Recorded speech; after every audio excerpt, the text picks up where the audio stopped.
Hello, everyone. Such a long time no see.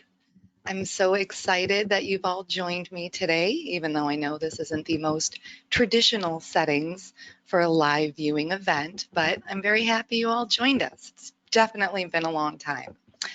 For those who don't know me, I am Jenny Mello. Thank you so much. Today we're talking about recording, forecasting, and measuring impact of PPP loans in Compass. It's exciting stuff. Thank you. Okay, so whether you've been to one of our live events before or not, I always like to start off by explaining what we're doing, get everyone on the same page because it's always helpful to know what you're doing before you do it. So first, we're going to take a look at a presentation that I put together of how these loans are handled in Compass. Now, during the presentation, on your GoToWebinar control panel, please open it up. There's a questions box in there. Use that, type in anything you can think of along the way. Then at the end of the presentation, I'm going to open it up for those questions. So stick around for the live Q&A. I'll read off those questions and we'll get you those answers. Hopefully. No, you know me. Come on, I'll get you those answers. Okay, so let's not waste too much more of our time. I know you don't want to look at my face the whole time, so let me go ahead and turn off the webcam and we will get started with this presentation on taking care of PPP loans in Compass.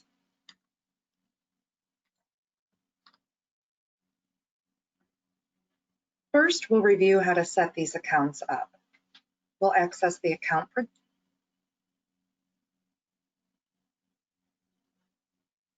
Guys, I'm the worst. Okay, I wasn't even sharing my screen. I didn't even know that. You guys, not even sharing my screen. Okay, let's start this over here and let's take a look at how these PPP loans are set up in Compass. Projections. Locate the yellow folder category we want the new account to belong in, and then right-click on that yellow folder to choose Add Account. You'll give the account a name, and then you will update the characteristics of the account. The most important, risk-based capital factor, risk weighting set to 0%. Most of these you'll be familiar with, and time to maturity, 24 months. This account will be correlated in your data bridge, so data will come in when you download. We'll take a look at how the data will be downloaded in just a moment, but first, let's add a pricing model where our offering rate will stay fixed at a flat 1% and does not change. The driver rate, we can go ahead and have it at Fed funds, as that part really doesn't matter. The key here is to make sure that no matter what driver you choose, your rate will always be 1%, no matter how that driver rate changes.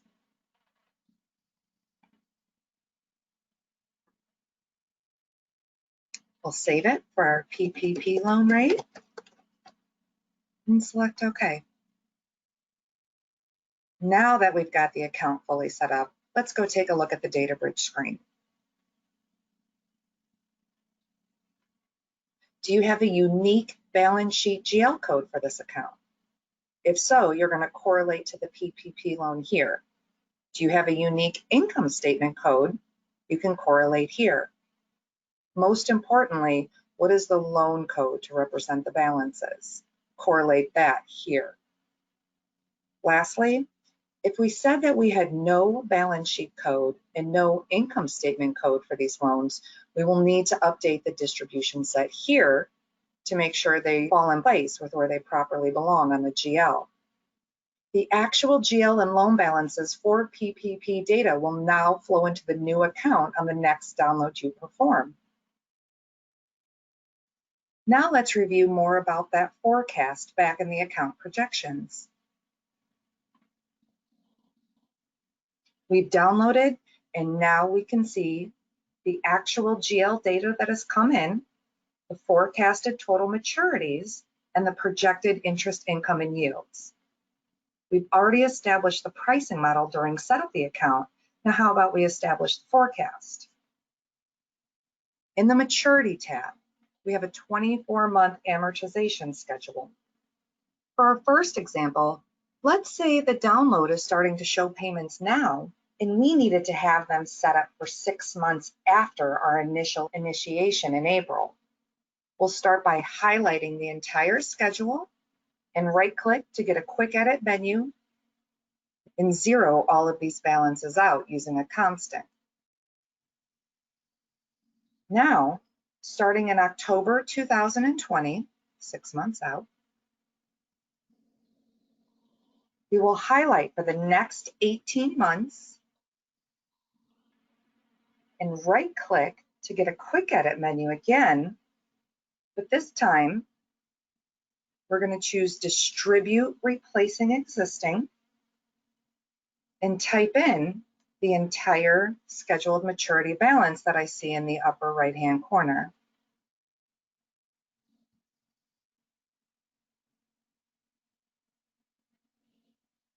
Now we are able to properly model payments beginning 6 months after initiation. What if we forecast 50% of the portfolio to be forgiven by year-end December? You can also manually accelerate paydowns in the same manner. This time, we're going to start with January of next year and highlight all the way out and right-click to get a quick edit menu and zero out the rest of those balances that happen after year-end. So now in the upper corner, I can see the 15 million left over. If I take 50% of that balance, because they're going to be forgiven, it comes to 7,478. Now I want to add that to the 997 that we see for the December principal balance. So that will give us a total of 8,475,000. Once again, we can now highlight for the remaining months. Right-click to get our quick edit menu, and we can distribute replacing existing the remaining 7,478,000.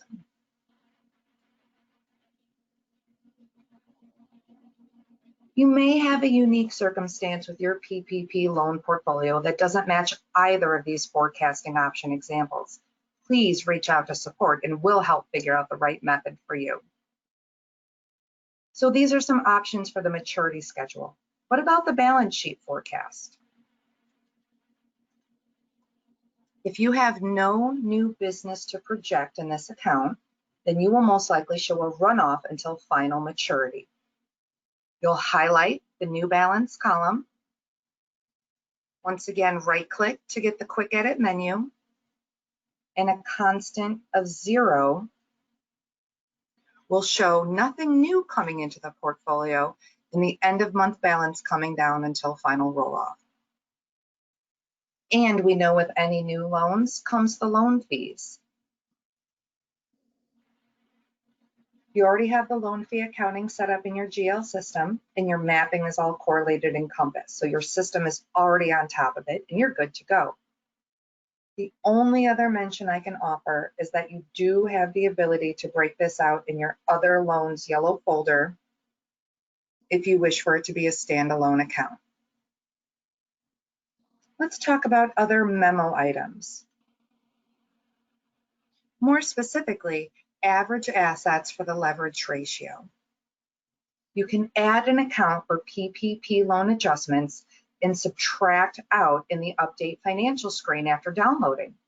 In your forecast here then, you would subtract out the average balances for the PPP account. For demonstration purposes, I won't go through that today, but if that sounds like something that's right for you, give us a call on support and we'll help you set that up.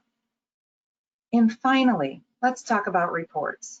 Which reports best reflect the work we've done and how can we analyze them? First report we can take a look at is the yields and cost report. Here we can see the PPP loans broken out on a rate shock report.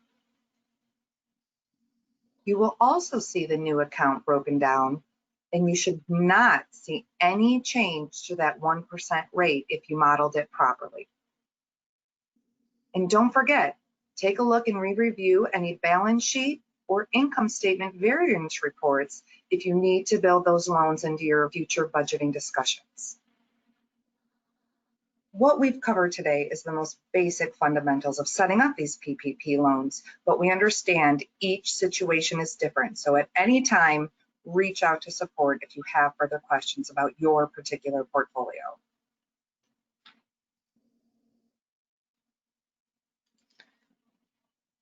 Okay, all right, that was fast. I told you wouldn't be here with me all day. Okay, so we just took very quickly, how are we going to record these? We set up the account, we stick them in DataBridge. How are we going to forecast? Yes, we all think about balance sheet and income statement, but don't forget about those scheduled maturities. Your loan download file doesn't always behave according to the loan behavior. And then, of course, lastly, measuring that impact. What reports are you used to looking at? What is most helpful to you? What can you prepare for by looking at now to get them built into those discussions you're going to have very soon about it? Okay, so let's take a look at some of the questions that we had that's come up. Okay, the first question I see here is about the monthly downloaded maturities. So what happens when I do next month's download? Will I need to adjust those maturities all over again? Yes, you will, because the loan file is still setting up for those principal and interest cash flow payments right out of the box. They start with that very first projected month. So you're going to be ready to do the August download soon. They will most likely refresh again with September. So you can take a look at this video. I'm going to post it out on our website if you need some refreshers in the next couple of weeks. How can you readjust those maturities? Okay, let's see this one. We set the PPP loans up in a fixed commercial loan category. Should we separate, and if so, how? Yeah, that's a very good point. If the balance of the PPP loans is significant enough to where we know doing things like adjusting those maturities and zeroing out any new balances that come in, because remember, the new balances with your offering rate is what is going to calculate that interest income and the yield on the account. So if you're bringing in new balances and you've worked it into your pricing model for that 1% PPP loan rate, you may not be calculating the most accurate interest income position for your commercial loans. So yes, if you want to break it out, give us an email, support@plansmith.com. Right now, that is going to be the quickest way to get a hold of someone. When you call the 1-800 number, you will get a recorded message to email us on support. We'll help take a look, ask you a few questions about how it's set up in your loan system as well as your GL file, and then we'll help show you the best route for getting that set up. So please, John David, send us an email. Let us know how we can help you out with that. All right. Okay, so 15 minutes, right on track. I said 20, but I know our lunch and learns used to be a little bit longer. They'd go for about 30, 45 minutes, but we're just finding in these current times, everyone working remotely, some people in office, meetings are all happening virtually. We're going to try to keep them short and sweet in the future, and we do plan on producing one event a month. So look out in your emails, or feel free to reach out to me if you're not getting our emails, and I'll make sure to look into that for you so we can make sure that you're in touch with us for these events going forward. Okay, let me just check. Oh, I saw one more. Let me see. We do have one last question that's just popped in. How do we model the borrowings used to fund PPP loans? That is an excellent question. I personally do not know the answer to that one. Just taking a look around to see if maybe anyone else might jump in and say that they Hi, do. this is Karen Howe. Can you hear me? Yes, I can hear you. Karen, thank you. I've asked Karen to kind of sit in on my co-organizer today in case any questions did come up that I did not fully know the answer to. So Karen, thank you for chiming in. Do you have an answer that you can share with the group? It's very similar to any other borrowing types that you would want to book on the Compass in the Compass model. I would recommend breaking those balances out from your other type of borrowings, as they do carry a significantly low interest rate to fund the PPP loans with, but it would be the same as any of your FHLB borrowings or other borrowings on the liability side of your balance sheet, with terms if they mature or variable if they don't, and also with the rate specified under the terms of the borrowing. That's Thank about it. Please feel free to reach out to me if you'd like additional help, KHOW@plansmith.com. Thank you, Karen. So yes, just like how we broke out a separate account for the PPP loan in the loan yellow folder, or you have the option of setting up a separate account to break out those deferred fees or the average balances for Tier 1 capital, you can do the same thing with that borrowings account. As Karen mentioned, it's going to have a different rate and possibly a different maturity schedule. So if we want to keep those balances separate out for income statement purposes, risk purposes, best to do so. So if you're not sure how to add new accounts and correlate, let us know on support and we will help you out with that, Ash. Yes, second question came in. Do you also recommend breaking out any deposits that have been opened related to the PPP loans? Exactly. The balances, if they're significant enough to impact that expense, which we know is going to be significant enough to impact that interest rate risk result or to impact that future forecast report you're looking at, we want to make sure that we get it broken out so there's no confusion down the road having it just lumped in together. Well, why is that expense doing what it's doing? Or why is this cost going in that direction? Because we may have some funds mixed in with a higher rate when they really should be set at a lower rate or something along those lines. All right, everyone, thank you so much for joining us today. You will get a copy of this recording sent to you, I believe, tomorrow. But in the meantime, please support@plansmith.com. Let us know any questions, comments that you have, and we will get it taken care of. Have a good day, everyone.